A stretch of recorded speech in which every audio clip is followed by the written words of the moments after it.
We are going live. We are live. We are live. This is Senate Finance. This is March 21st. And committee, if you got anything off the floor today, we have S-127, which I think most of us were feeling very rushed last night. That's the housing TIF bill. I can't remember having this many major policy change bills get dumped like the last week. I mean, we've had some major ones, and there's the downtown tax credit was what we did, but nothing this heavily weighted. So the plan is, first, we're going to do S-46 because we have Mr. Duran from the professional logging contractors of the Northeast. This is the one that did away with the purchase and use tax on the big logging trucks. We had some concern about the impact on the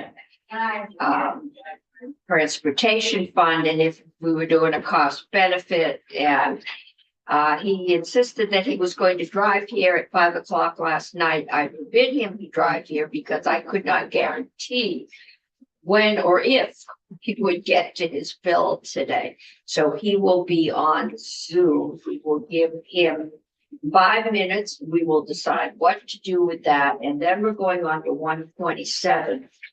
I have had John Gray, who is now not available until 3 o'clock. Because he's doing the bill in the house. But I put, and I guess, can we pass those out? And then we'll post it. But I've had two or three things change. I talked with John. My concern yesterday was that affordable housing has an understanding in the public of perpetually subsidized housing. It's housing projects. We, at least in my mind, we're doing this bill and putting public money into infrastructure in order to bring down the cost of housing so that middle income people could afford it. And so wherever we could find it, we have struck affordable and put in middle income. We put in the purpose. The purpose of housing infrastructure tax increment is to provide revenue for improvements and related costs, to reduce the cost of housing development, to stimulate the production of middle income housing. And what is the number of housing inserting and the number of middle income housing? That's about it. It's as much as we could think to do in the 15 minutes we got between committee and floor. The plan, because 127 does need to go to approps. Once I got to read the whole bill. So we are going to either vote it up or down before 3 o'clock. It will then go to approps. Approps is going to strip the money out. Well, I understand they will strip out all the money as they do with all of these bills. The money goes on the wall. They'll vote to send it back. In the meantime, if we want to do any further work, because we haven't heard from BEPC and what their capacity and concerns are, we will continue to take testimony on this. We can ask to have it passed over, and we can do a floor amendment if there's more we want to do. So for now, my plan is we will do what we need to do, and we don't have a drafter to get this bill out. We will hear the fiscal analysis. We will get something out unless we decide that this is a bill we want to kill, that if it doesn't come out, it's dead. It is going to the House where can be totally rewritten or fine-tuned. But that is, I think, the best plan I could come up with today that gives us a little more time. I didn't think anyone talked faster than I did till I ran into John Gray, and he went through that bill so fast yesterday. I just needed time to read through it and understand what was happening. And I think I got nervous when one of the witnesses said, well, the development of all housing is good, and therefore, and I want to keep this program, and I don't want to see there be a project in which we build 30 units of worker housing in a ski area, and then also build 100 units of ski chalets, and all the infrastructures being built with public dollars. That'll kill everything forever. So I think we've tightened it up. Is there a definition for middle income housing? Oh, it's in the front of the bill. They had that in there. I haven't. It's something, if it's enough. Housing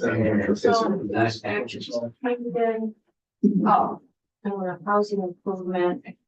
Purpose of the bill. I don't see definitions on the S in here.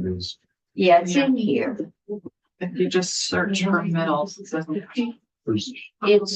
it's also on our website. I know, I want to read it this weekend. Okay, but we can get you one before we go. Can I ask a question about this amendment? Yes. I don't understand why we would be replacing affordable housing with middle income housing. It makes us look like we don't want to have affordable housing. No, we're using this to do we've got programs to do affordable housing. And that does include cost. We could do both, but it's primarily, this is set up to develop the housing for teachers and nurses. And let me see. Well, I mean, the example that they used, which is well underway and probably won't actually use this program, is the housing development in my town, which I'm familiar with. And that is mixed. There's some middle income housing, there's some affordable housing, there's some single families, some multi-unit, some apartment building. It's like all of it. Yeah. And plus, and the infrastructure in between it is the roads, the sewer, water, and I think a little park is planned as part of it. It looks lovely. And then my understanding also is that all of the public infrastructure would then become public. So the roads would not be private roads, it would all be public. Right. It just helps to fund the development. So I would be okay with saying affordable and middle income housing, but not replacing affordable. Okay. Because I think it can be both. At this point, we don't have a drafter to change it. So, I just don't know what middle income housing is. pardon? I don't know what middle income. I look, it's in here. I see in the original bill, it says, I see an appropriation to continue implementation of middle income housing ownership development. You know, Chip? It's in section 16, I believe. Halfway through the bill is where we get.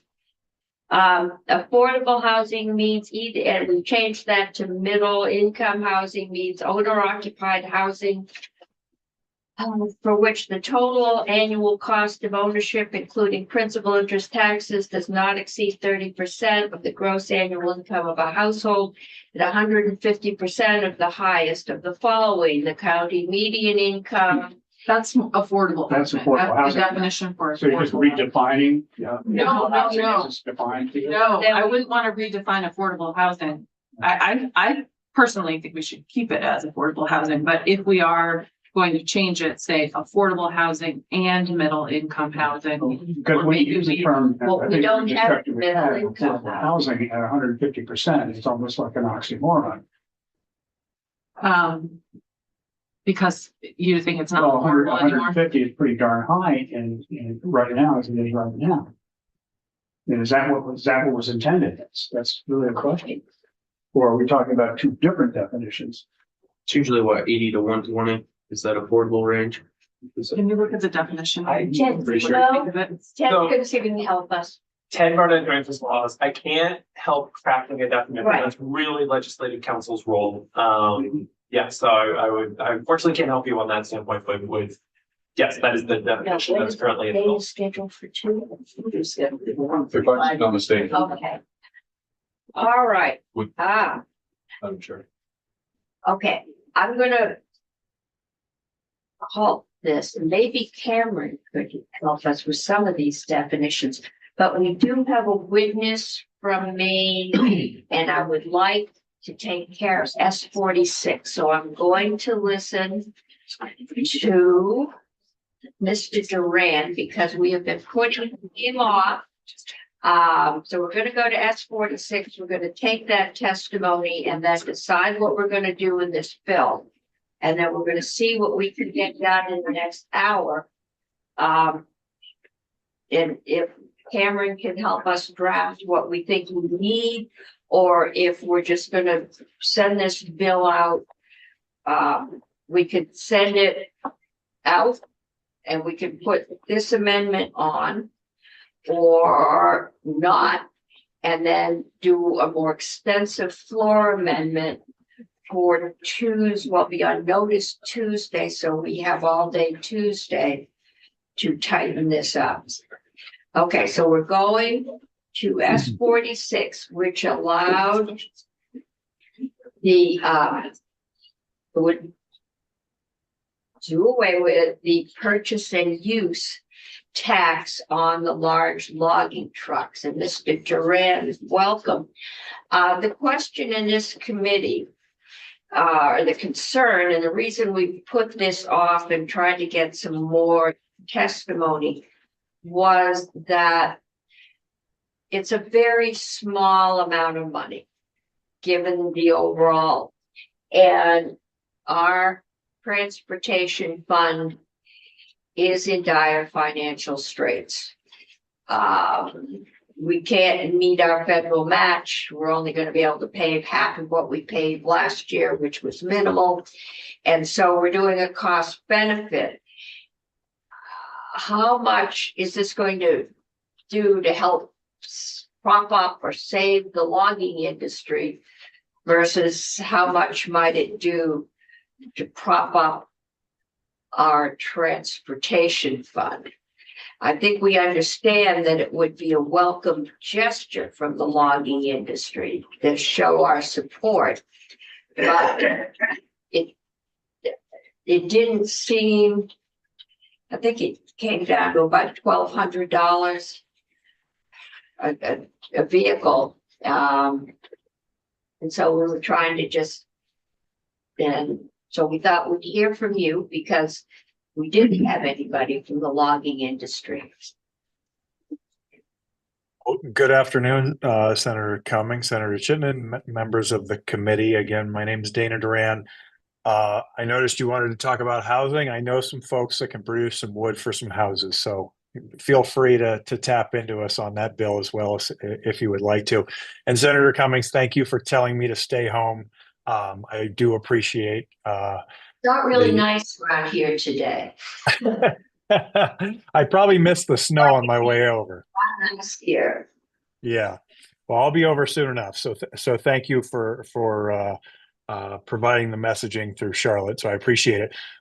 So again, I'm Dana Duran. I'm executive director of a educational nonprofit called the Professional Logging Contractors of the Northeast. We represent timber harvesting and timber hauling contractors in Vermont, as well as in Maine and New Hampshire and New York. We have about 25 contractor members in the state of Vermont. Sam Lincoln, who many of you know, is one of our board members from Randolph Center. Jack Bell from Longview Forest and Heartland, and Gabe Russo down in Pollitt are on our board of directors and are three of our members. I also want to thank the committee for all your previous work back in 2017 and 18 on the exemption for both purchase and use and sales and use on logging equipment. And I know some of you were involved in that, working with Sam Lincoln way back 6 or 7 years ago. So again, I appreciate it. And hopefully this is maybe a good break to some of the other work that you're involved with this afternoon.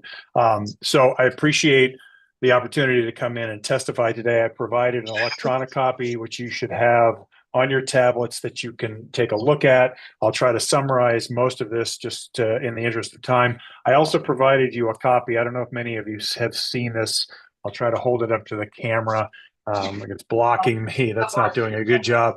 There's a great article that was published in 7 Days online newsletter about 2 weeks ago, talking about loggers and sawmills disappearing in the state of Vermont and what the situation is with the forest. So if you haven't read that, again, you have an electronic copy of it. I was going to bring all this in paper, which we believe strongly in paper.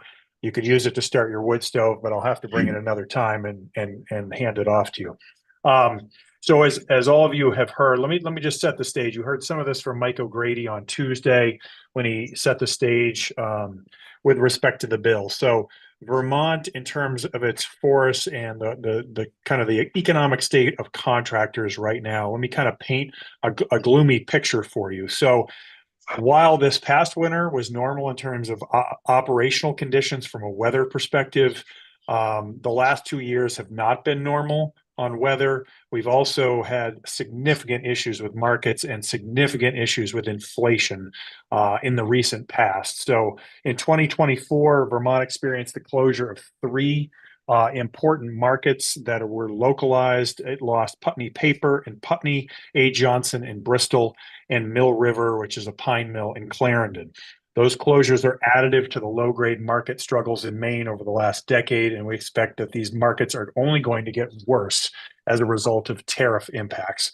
Adding insult to injury, inflation on equipment, parts, wages, labor over the last 5 years has been upwards of 40%. And currently, as a result of tariff threats, I can tell you right now, contractors are already experiencing price increases. I've heard from several trying to buy new equipment that equipment in the last 2 months has gone up by 25% because all the steel and components that are assembled come from Canada, and those are preemptive. Those haven't even been put into place, but the equipment manufacturers are already kind of rectifying that situation. So as a result of the turmoil and no solid forecast for normalcy, our organization and our membership in Vermont put this bill forward and asked Senator White, as well as we have Senator Beck and Senator Matos from this committee signed on as co-sponsors. Also, additionally, I want to kind of paint another picture. So in 2014, Congress mandated the use of Tier 4 heavy-duty engines. These engines have reduced emissions by 98%, which is vitally important to environmental. I'm sorry? Yep. The city's only got 5 minutes. Okay. So I think we know that the logging industry is in trouble. Yep. And we know that the tariffs are wreaking havoc in many sectors. Yep. Fortunately, don't control that. Yep. We just need to know, is the amount of money, $1,200 plus or minus on a vehicle, enough to help to keep these companies afloat? It doesn't seem like it is, given the big picture. And we have to decide, we're the tax committee, what is the highest and best use for that tax revenue? Sure. I appreciate the answer, and I also want to be respectful of time, so I certainly understand, Senator. Let me answer that question from 2 perspectives. One, the fiscal note that you received from JFO, we are not in agreement with. We feel that it is exceptionally high. So one, the logging exemption back in 2017-18 had a fiscal note of $100,000. We are perplexed with the fiscal note of upwards of $1 million if the full purchase and use tax was put into effect. We understand what the Senate Committee on Transportation did. If you do the math, if there was a full exemption, it would mean that there were 402 vehicles purchased in this industry every year. There are less than 200 logging and trucking companies in Vermont, and that would mean they're buying 2 vehicles every year. So first of all, we don't think that that fiscal note is correct, but you can't do much about that. It is what it is. With respect to the purchase and use tax, we also understand and respect what the Senate Transportation Committee did. They were under duress. They're trying not to tread upon your discretion with sales and use taxes. Directly answering your question, our perspective is that the sales and use tax would actually be a more impactful tax exemption than just a 50% on purchase and use. Okay. But I think that if we did the sales tax, it would come directly out of our education fund, and our education fund is in crisis. Mhm. We had an 18% property tax increase last year, so this committee, I know it would help you more, but we are in no position to take any amounts of money out of the education fund at this point. So this is what we've got. How much difference is this the difference between they'll break even, they'll buy a truck, they won't buy a truck? What's going to happen if we don't do this? It's a valid question.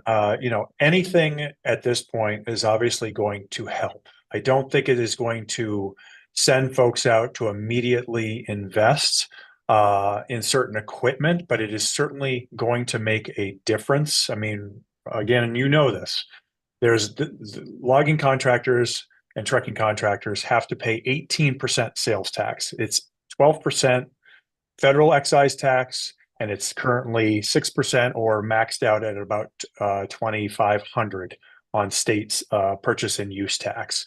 So that margin of 50% certainly will make a difference. I don't think you're going to see a huge influx, but it might. I'll tell you this: it might have a contractor who normally might buy a trailer, for instance, in Maine, and pay the sales and potentially not pay sales tax in Maine if Maine incorporates a similar exemption, and then register that tax in Maine or register that trailer in Maine.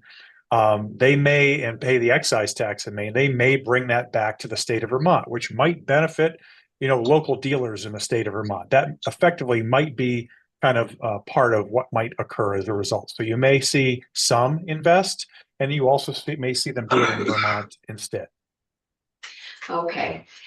Committee, any questions for Mr. Duran? I know we don't have time, but I see New Hampshire and New York exempt these vehicles. Do you know how long they've exempted these vehicles? Has it been exempted for decades, or did they recently pass this exemption? Appreciate the question. New York has had this tax exemption on all trucks, trailers in the logging industry since 1999. So for 26 years. New Hampshire, as you know, has no sales tax. Maine is considering a similar exemption as to what has been put forth in Vermont, and Massachusetts has no tax. Okay, committee. We have 127 sitting here. What is your pleasure? Are we talking about this bill, S46, or you want to jump to? We've got, 146. I'm Just not 46? reading. I got today on both of them. This is 46. We've been through it. So I support this bill. I think adding a sunset would make sense, but if we don't have anybody, No, we don't have John Gray. we want to do this after the 3 p.m. floor and This is- focus on this is Damien. No, this has to be out today, S46 has to be out. Can we today. do it after 3 p.m. though? Because it doesn't have to be in pros. Could, yeah, we could do this. Could we do the sunset as an amendment on the first? I'm gonna vote it out and And what year did you, when did you want to do sunset? 2 years or something? 3 years, works, 3 years. you know, we could just vote it out and then do away with it in 3 years. That works too. I think having the sunset, then we have to come back and talk about it and see what the finding out situation, or a future we. So who is the Yeah, draft? it needs a sunset. Damon. Okay, We'll do that as a floor amendment though. Damien, yeah. yeah, we could, that would probably be the easier trying to find a drafter now, all right? Oh, is it, it's So great. Michael O'Grady. It's I'll forestry. try to get Michael O'Grady is, yeah, Yeah, So I'll we'll move, find him sometime in the next week. I'll move favorably draft 1.1 of S46 as presented to the committee. Okay, Senator Chittenden has moved that we report S46 favorably. And that is with the understanding that we will do a floor amendment, putting a 3-year sunset on it, something like that. Okay. Is that good? Is there any further discussion? I have a question slash Okay. comment, which I've shared this with you, but I do wonder, I appreciate the 3-year sunset for sure. I do wonder, in light of the tariffs that are gonna be, devastating to our state in more ways than one, I am wondering what our job as a small, rural, not very wealthy state is going to be to kind of like help shore up and buoy our businesses that are being really detrimentally affected by those federal policies. I'm torn because I think this is just gonna be one of many, a long laundry list. So I just wanted to share that. I am torn. We could be back on doing all of these before we get out of here, depending on what happens in DC. We could very easily find a shredded safety net. And we've got the treasurer and the governor and joint fiscal, everybody's working on contingency plans. And at some point, we may have to put them in. This is a drop in the bucket compared to the stuff we're looking at. And no, we cannot make it right on any level. We are not gonna make it right. Okay, I have a motion, or would you call the roll? Senator Chittenden. Yes. Senator Gulick. No. Senator Beck. Yes. Senator Hardy. Yes. Senator Matos, yes. Senator Brock. Yes, Senator Cummings. Yes. 6-1-0. Report, and that's 7-1, 6-1. 6-1-0. Okay, Are you gonna take care of getting the amendment drafted? Yep. Okay. okay, Thank you. and we'll get that up on the floor by Tuesday. Okay. Well, before we do Jessica's, because that's gonna be another whole topic and we're gonna have to. And Cameron, you're here. I don't know how much you can draft. Because this is John Gray's and I've been told he is tied up until 3 at least. The suggestion has been made, and this is our thing, that along with which we're changing affordable to middle income. And rather than we want to do affordable and middle income. Yeah. And well, we need a definition of middle income. We're not gonna do that today. What, So, is this just another opportunity for a floor amendment instead of? no, we need to vote this out and get it upstairs. So that might be the easiest thing. Then we'll see if we can get John down here. We'll listen to Jessica because we haven't heard from Pepsi that we are giving a whole lot of new responsibility to if they to do this, they may need an appropriation, so we are going to, and have to do some work on that. We also hear from JFO because we heard a lot of Yes, no, criticism we have of to their, hear. and I don't think they actually hear their. No, that is the no. other one we need to hear from. Sorry. We are not. I don't know that any of us feel that we have done our due diligence on this bill. Once I got to read it, there are things in there that we can tweak, we can look at, but we do need, there's gotta be a standard definition in law somewhere in middle income. We'll see if we can find that. But we have some work to do on this. So we can take I've got Jessica here, we can take testimony. I'm gonna break testimony at 2:45, and we will vote. And then we will come back and we will work on possible amendments. Maybe by then John will be free and we can go from there. Does that work? Okay. All right. So we have Jessica Hartleben.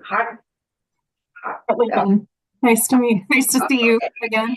And I don't know that, I don't think you've been in this committee. Some of us know you from economic development. But I don't know if you've had a chance to read 127, but it basically is setting up a new housing TIF program.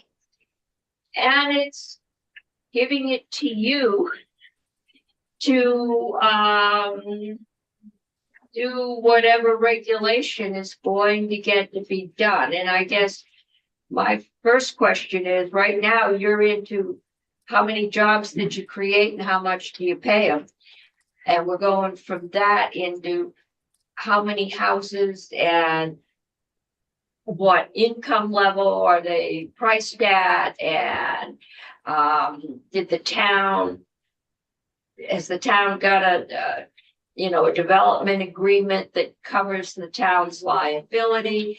Just want to give you a chance to weigh in. Thank you so much for that opportunity. For the record, I'm Jessica Hartleben. I'm the executive director of VEPSI. I have not had the opportunity to appear in front of you this session, and I apologize that I'm not there in person today. I hope I can get through this testimony without losing my voice. I also Maybe you do that. it's okay. And with me today, I also asked the chair of the Vermont Economic Progress Council, John Russell, to accompany me. And if you have any questions for him, he's here available to answer any questions the committee might have. Okay, and there's John. So I do have some prepared remarks based on an email that I received from the clerk yesterday. So I can do that, and then you can stop me and ask any questions that you may have. So I was asked to speak today on whether VEPSI can deliver on what S127 is asking. As it's currently drafted, I can confirm that he is ready, willing, and excited to take on any additional work associated with the CHIP program. We welcome the opportunity to be a part of this solution. As you all have heard, the housing crisis is impacting every sector of our economic development, our education, our jobs, and we look forward to working with you to ensure that this CHIP program is successful. VEPSI currently monitors TIF districts in Vermont that include housing projects, and we can continue to do that. To date, TIF districts have actually created over 2,100 units of new housing, including affordable housing. Some examples of districts that have created affordable housing include Winooski, Burlington, St. Albans, and Hartford. Our sincere hope is that VEPSI's role in CHIP will be as efficient as possible to meet the current statewide housing needs. To achieve this, we would encourage CHIP to be crafted with flexibility in mind. It's important to note that VEPSI has 2 staff members, myself and the program manager, Ellie Beckett. But as staff, we do not make decisions regarding TIF districts. The VEPSI Council, which includes 2 of your legislative colleagues, review and makes decisions based on information that is provided to the VEPSI Council by the executive branch economist, the Department of Tax, PVR, ANR, VTrans, and any other stakeholders that are necessary to make those decisions relating to the granting of TIF districts. Our 11-member council has seasoned professionals with diverse and vast experience on local, national, and international levels. The council has decades of experience in residential and commercial real estate development, municipal and state government, banking and finance, has former RDC directors, and small business owners. Additionally, these TIF districts provide long-term stability. TIF districts enable Vermont to prioritize high-dollar, high-impact infrastructure projects without reliance on federal funding. As we've seen recently, relying on federal programs puts our communities at risk when there are changes in federal priorities. While there are many federal programs that Vermont municipalities use to fund projects of scale, relying solely on federal funding is not a sustainable strategy. As many have testified yesterday and in other committee hearings, small towns can and are absolutely capable of doing this, and we have heard from those communities. They are extremely excited about CHIP.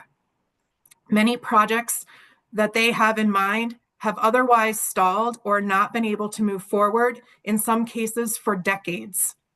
This TIF tool will finally allow these municipalities to move forward in the best interests of their communities. Our door is always open, and we encourage and welcome the opportunity to answer any questions that you may have. I'm willing to take any questions that you have, and I'm sure that Chair Russell can answer any questions that you may have as well. Committee. So your answer is you think you could handle this and would actually, the communities of Vermont would welcome it? I do. Okay. Any thoughts? I think what we're trying to make clear, and at least my fear, is that we're doing this because we've been told that developers, because of material and labor costs, and that's before tariffs on lumber and other things, they can't afford to build a house that the average Vermont worker can buy. Middle income teachers, nurses, workers, and all the businesses you're trying to develop. And so it was the hope that if we could do tax increment financing for the infrastructure, that might allow the housing to be priced at an affordable level. I guess my fear is all we need is one ski area that does workforce housing, down in the valley, and then a bunch of $600,000 ski condos up with a view of the hills. And the Ed Fund is financing the infrastructure that the public reaction could be not favorable. So we're trying to, because our Ed Fund is also struggling. So we're trying to find a way to tighten up the definition. And I've been told that you have said that there's there's been proposals that we say 50% of the housing units or name a percent, but a percentage of the units or percentage of the square footage has to be done for, and at this point, we're looking at middle income housing. It may be middle and affordable, but middle income housing. Do you have any thoughts on that? So I think that the incredible cost of building housing right now is an impetus for these projects to get off the ground.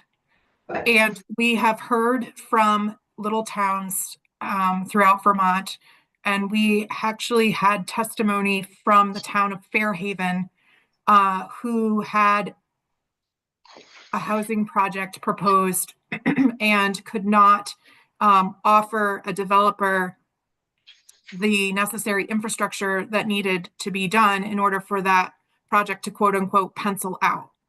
And so that racetrack has sat empty for decades and has not been able to increase the grand list, which would increase amounts received by the Ed Fund.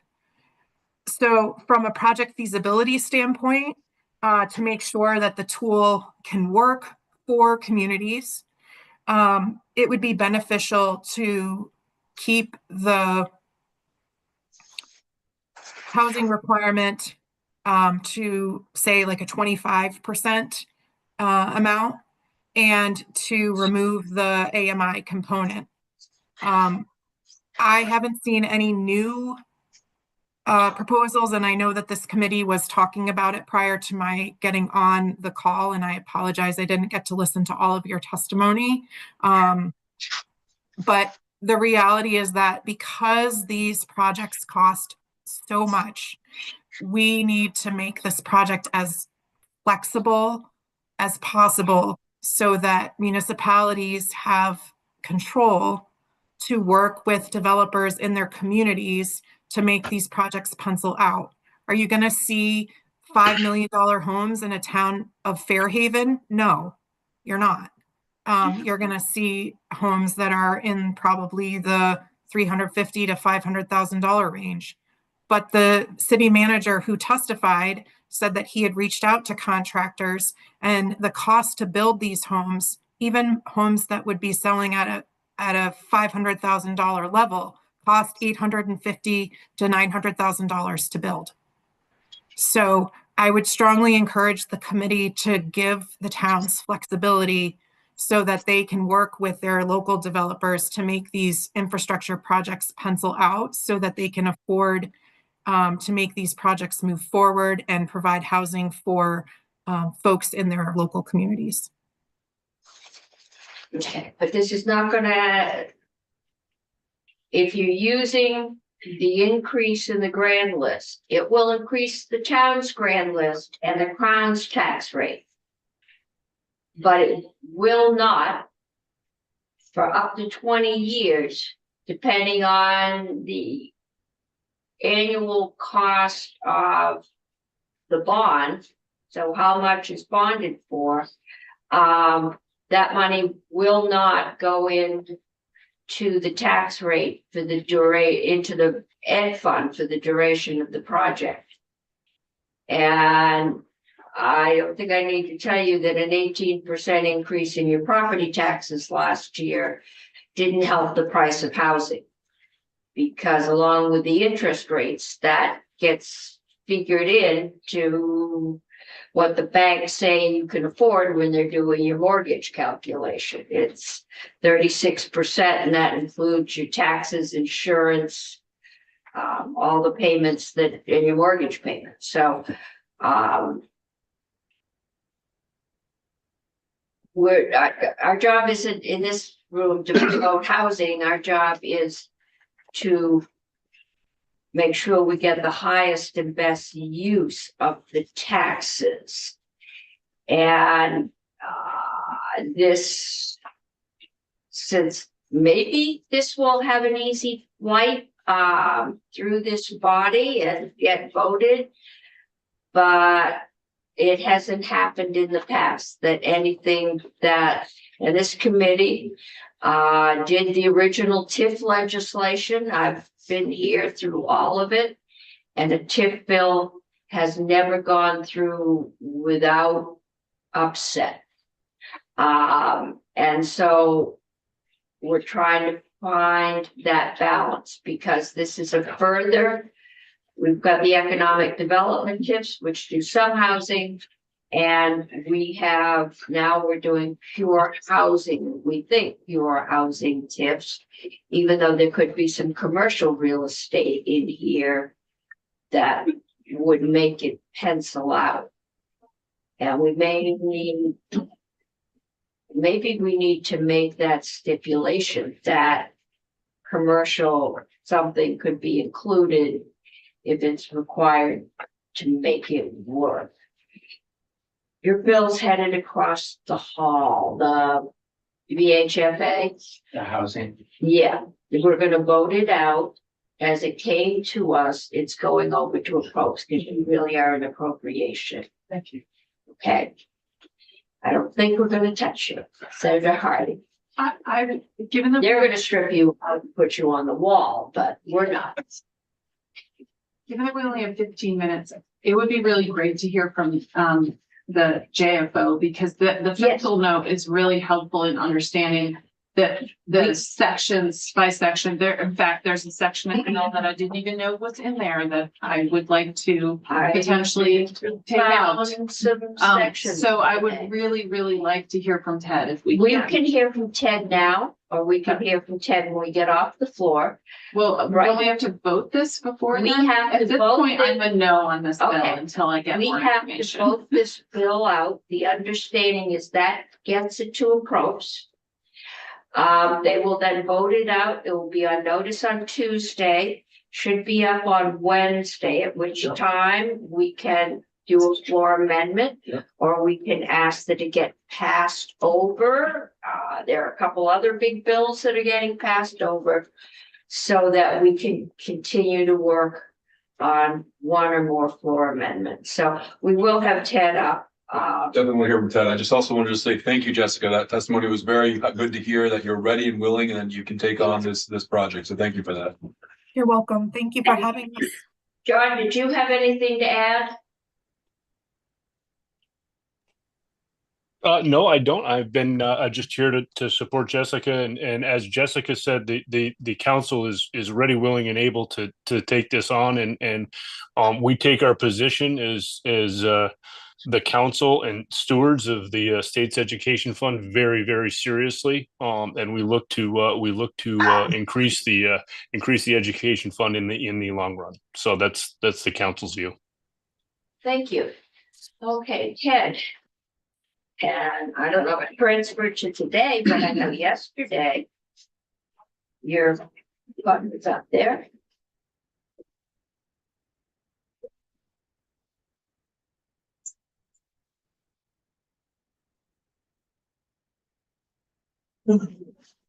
Excuse me. Ted Barnett, Joint Fiscal Office.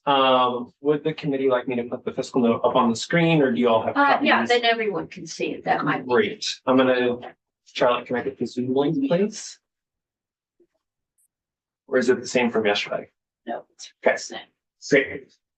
While I'm waiting to do that, maybe it doesn't matter. I should just wait and share my screen. I apologize for not being on the Zoom earlier.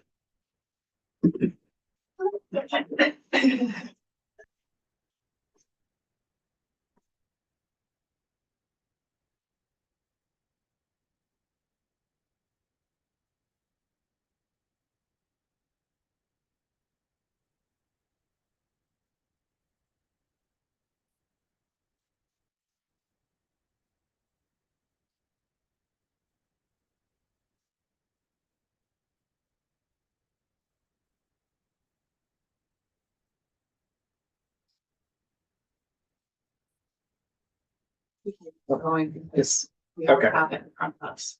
Okay, great. Yes, and I'm clicking on the Zoom link now. Walking through the fiscal note, starting at the top, there's a fiscal summary, in general fund costs, there's about $50.45 million in bill. Of that, $49.7 million is for appropriations for various housing programs. There's a table that summarizes the appropriations that are in the bill. Many of these are in the governor's recommended budget in fiscal year 26. I would say the differences are a difference in funding for the Brownfield Revitalization Fund. In the bill, it's $4 million, and the governor's recommend it's $2 million. And there's an appropriation for the NeighborWorks America affiliated homeownership centers. It is in this housing bill that the governor's recommend. And those are the two main. There's also a positive rental payment credit reporting pilot with an appropriation, but I think the section got deleted in Senate Economic Development. So that's just a lingering vestige there.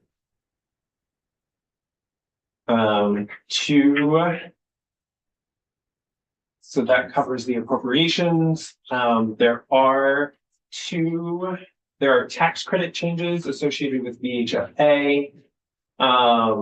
There is it creates the first generation homebuyer tax credit and extends the down payment assistance tax credits for 5 years. And so you can see it's in fiscal year 26, $250,000, and then those credits stack, and so it adds various increases the foregone revenue from those tax credits, and that increases all the way to $2.5 million in fiscal year 31. Okay. And so moving on, so this is sticking with the general fund costs. I'm going to skip to section 18, which changes the tax treatment of resident medical expense deduction at continuing care retirement communities. There was a question from yesterday that I think I can answer. At the federal level, the entrance fees and monthly costs at those communities in Vermont, we're talking about Rate Robin, at the federal level, you're allowed to deduct the percentage of those costs that are medical expenses. And so folks break those costs down into whether they're medical or not medical. And then that portion that's medical is deductible. Currently in They Vermont, always told us they couldn't do that. at the federal level. So at the state level, you're not able to do that. And that's the difference. Okay. So in Vermont, the way it works is you have you take your federal medical expense, you subtract out your standard and personal deductions, right? And then you subtract the amount that's over the IRS limit for medical insurance products. And that's where you get to your state medical expense deduction. So that's the difference there. That's the mechanics of how it works. The JFO estimate is approximately $500,000 in general fund revenue loss per year for permitting that expansion in the medical expense deduction for those folks. Moving on to what we've been spending our time on, the CHIP program. JFO top line is not able to provide an estimate because there are just too many complexities around the but-for, around the counterfactual, around what would have happened absent the program, right? Because we're talking about foreground revenue here. Some general comments about the but-for and why it is complicated. So thinking about, right, there are just many different permutations of a but-for. People like thinking of it as this like and/or thing, right? Would the development have happened or not absent the program? And so those have wildly different upfront costs. But then you're also looking at, would the project have happened on a different timeline because of incentivization through a tax increment financing program? Would it have encouraged more units because of the tax increment financing program? And so there's a whole range of counterfactual considerations that really make it difficult for us to tease through the fiscal implications here. Some other general comments. I think, I talked with Julie about this because we're talking about the ed fund.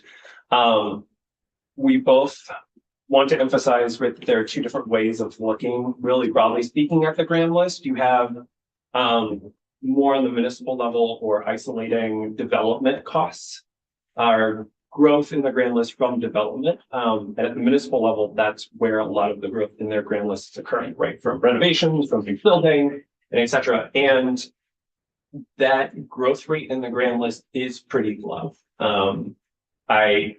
Jake Feldman from the tax department has done some analysis on this.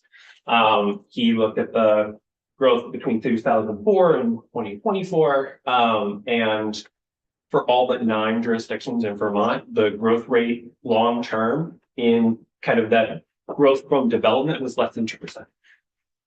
On the other end, right. And that's including our equalized grand list value, and talking with Julie and also. Yeah, we had some demonstrations from St. Albans yesterday by one of the witnesses, as to growth by inflation and then growth by investment.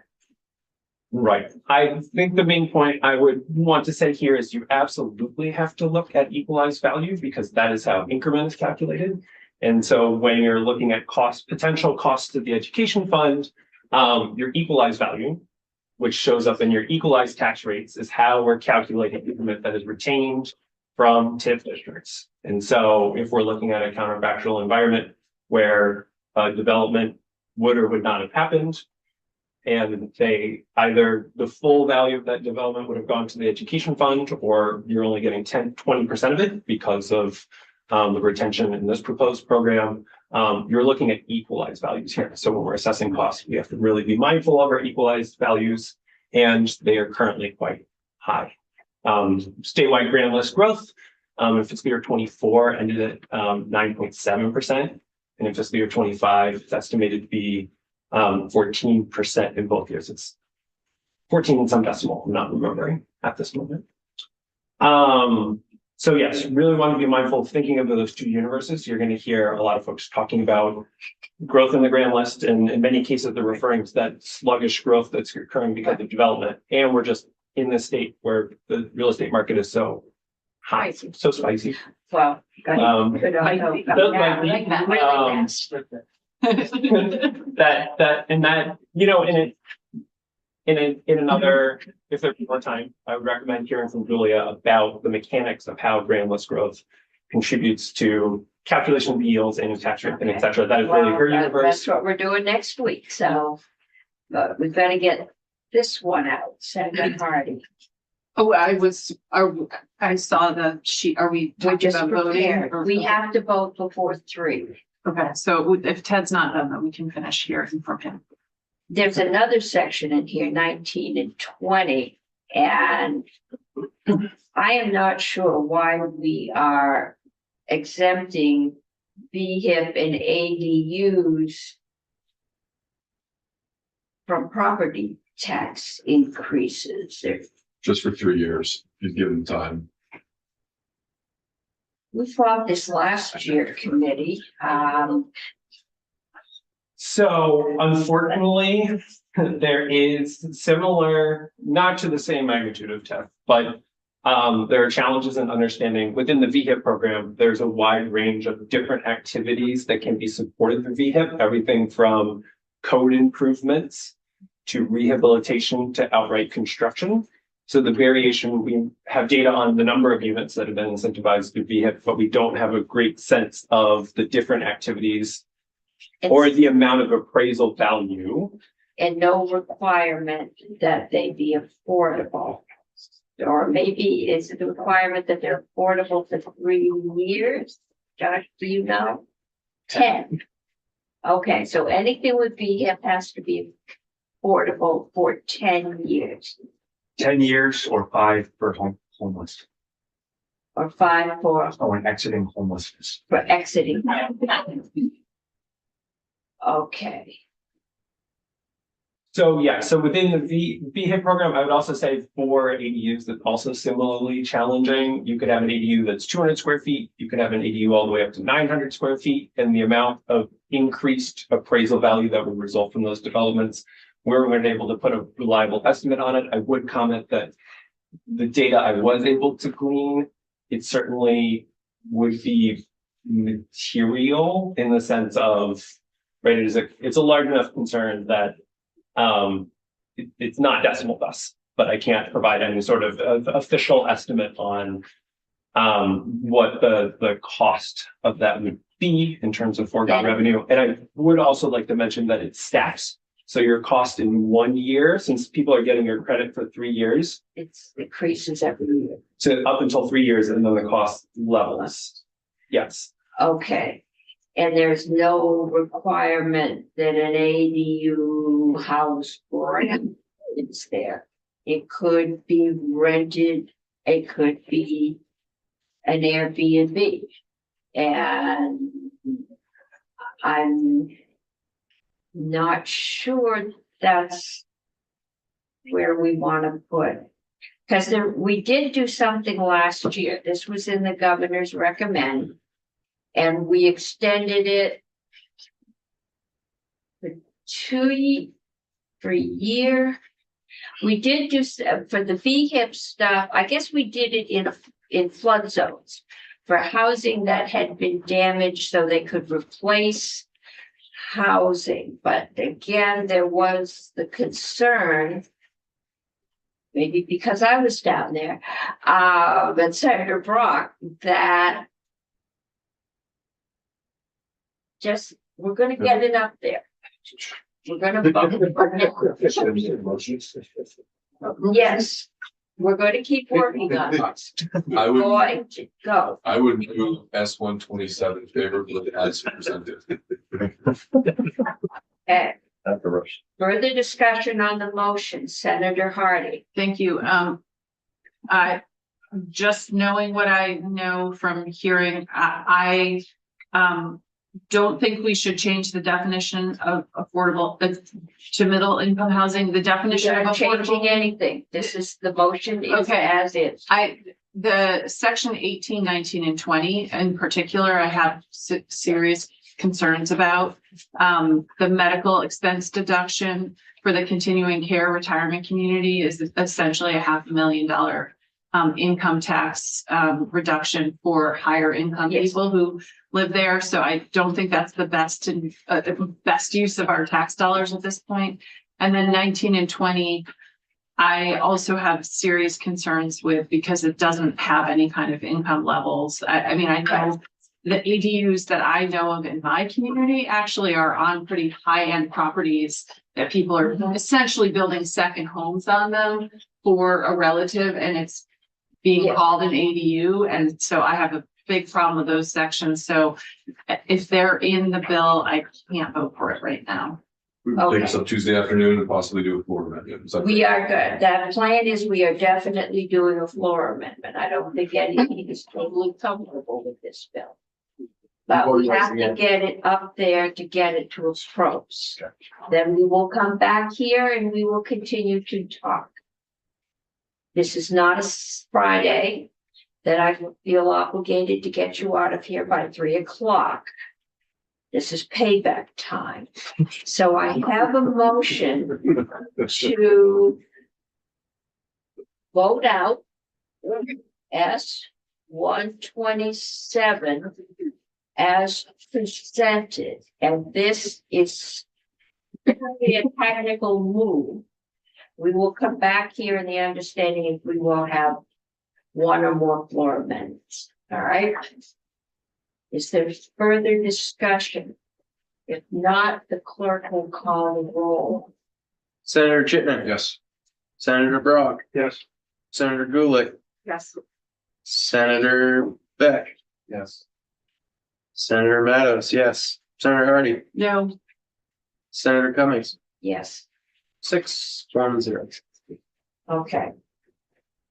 Who's gonna report this? I'm happy to, but Senator Brock, you have experience on this committee longer than I have, most of the chair. I'm happy to have you report it. I don't really want to report it today, but I will report it as far, once we finish. And I will report it today saying this is a technical move that we anticipate having a lot. I don't think we'll even have to report it. It's going up and 31, it's gonna go Yeah.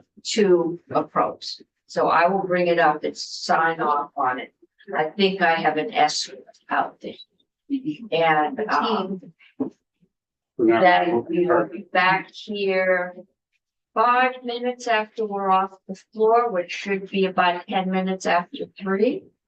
And we will continue to work, and you can tell John Gray we need him as soon as we can get him, and maybe we need you, and me. I will have to be next door. Okay, that's right, you're going with the Yes. bill, all right. Well, if we need you, we'll go, we'll have John send you a note and